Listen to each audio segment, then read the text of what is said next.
Hey, salut terriens, c'est Captain Max. Vu que vous avez été nombreux à apprécier la vidéo sur le Blue Superman, je me suis dit qu'il serait sympa de vous faire de même en vous présentant une version plutôt étrange du Chevalier de Gotham. C'est pourquoi aujourd'hui, on va s'intéresser au Batman de Zuron Har. Bang!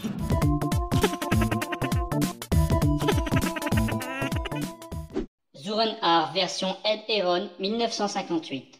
Avant de le découvrir dans sa dernière version, que je trouve ultra cool soit dit en passant, nous sommes bien obligés de faire un sacré bond dans le passé pour revenir sur l'origine de sa première apparition. C'est en février 1959, dans le Batman numéro 113, que le scénariste Franz Ed Herron nous raconte une histoire complètement what the fuck arrivée au Chevalier Gris-Bleu de Gotham. Oui, bah à l'époque, il était loin d'être aussi sombre qu'aujourd'hui, hein. Un soir, alors que notre héros s'apprête à réveiller son jeune pupille, Robin, pour sortir surveiller les rues, il décide subitement de le laisser dormir et de patrouiller seul.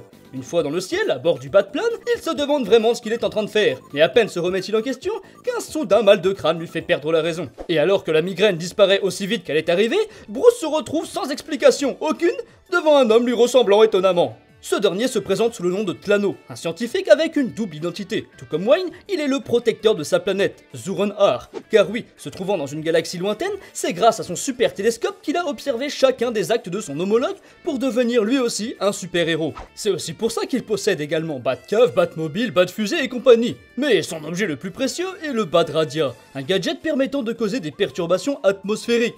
Non, ne vous moquez pas, avec ça il peut quand même neutraliser les moteurs et autres machines des criminels. Mais bref, n'est pas le tout. S'il a téléporté Batman sur Zuron Har, ce n'est pas pour un autographe, mais bien pour lui demander son aide afin de lutter contre une invasion alien. En effet, tout comme pour Superman sur Terre, Batman se retrouve avec des super pouvoirs dus à la faible gravité présente sur cette planète. Il n'hésite donc pas une seule seconde à s'en servir pour finalement réussir à vaincre ses adversaires. Une fois l'aventure terminée, Batou prend la Batfusée et retourne chez lui par on ne sait quel miracle. Car oui, ce n'était pas un rêve puisque notre homme a gardé le Batradia. Zuron Har version Grant Morrison 2006. En 2006, Grant Morrison reprend la série Batman pour commencer un tout nouveau run. Afin de proposer quelque chose d'encore inédit malgré les 70 ans d'aventure du Dark Knight, il décide de considérer toutes les histoires de Batman publiées depuis 1939 comme ne faisant partie que d'une seule et même chronologie, revenant à 15 ans de vie pour Bruce Wayne. En 2006, Grant Morrison reprend la série Batman pour commencer un tout nouveau run. Ce qui signifie que oui, il a bel et bien réussi à intégrer le récit que je vous ai présenté précédemment, mais vous vous en doutez, d'une façon un peu différente, pour rendre ça cohérent. Alors que Batman arrive bientôt à son but, arrêter tous les criminels de la ville, il commence réellement à être épuisé, aussi bien moralement que physiquement. La mort de ses parents, le meurtre de Jason Todd, la paralysie de Barbara Gordon, son dos brisé après son combat contre Bane, le retour de Robin en Redwood, etc.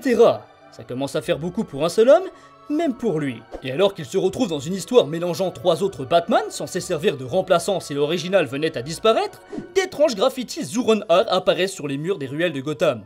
A priori anodine, cette citation se montre à nouveau quand Bruce est attaqué et détruit par la Main Noire, une organisation criminelle mystérieuse menée par Simon Hurt, lui qui avait supervisé le projet des Batman de substitution. Dans le passé, le Dr Hurt avait réalisé quelques expériences sur l'isolement extrême et la folie. Il trahit notre héros qui s'était proposé comme cobaye en le conditionnant avec la phrase Zuron Har, qui avait pour effet de lui effacer la mémoire s'il la prononçait à voix haute. Et Simon y parvient. Évidemment. On retrouve donc un Bruce Wayne amnésique allongé dans les poubelles d'une ruelle sombre, ne sachant plus qui il est, ni d'où il vient. Alors qu'il pensait avoir vaincu le protecteur de la ville, Hurt a oublié un point important.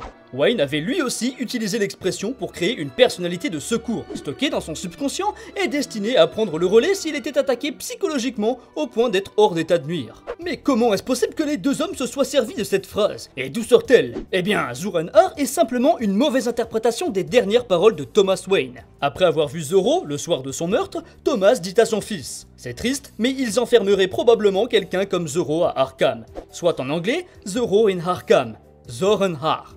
Bref, revenons maintenant sur cette nouvelle personnalité. Sans Bruce Wayne pour tempérer ses pulsions de justicier, ce Batman est bien plus violent et confiant que le Chevalier Noir traditionnel. D'ailleurs, la tenue jaune, rouge et violet qu'il arbore en dit long sur cette confiance. Mais pour retenir quand même un peu la bête, on voit aussi arriver le fameux Batmite. Si lors de sa première apparition en 1959, il était un farfadet dévastateur venant tout droit de la 5e dimension, ici, il est devenu l'ami imaginaire que s'est créé le jeune garçon après la perte de ses parents. Mais après une attaque au gaz toxique du Joker, Batman se réveille dans un cercueil avec son costume classique et tous ses souvenirs, comme si rien ne s'était passé. Et même si Grant Morrison a très bien réussi à renouveler ce fameux Zuron Har, qui aurait dû rester au fond du placard des aventures de la chauve-souris, on n'a malheureusement jamais revu cette personnalité par la suite. Pourtant, je pense qu'avec une petite attaque de l'épouvantail, il serait facile de le faire revenir.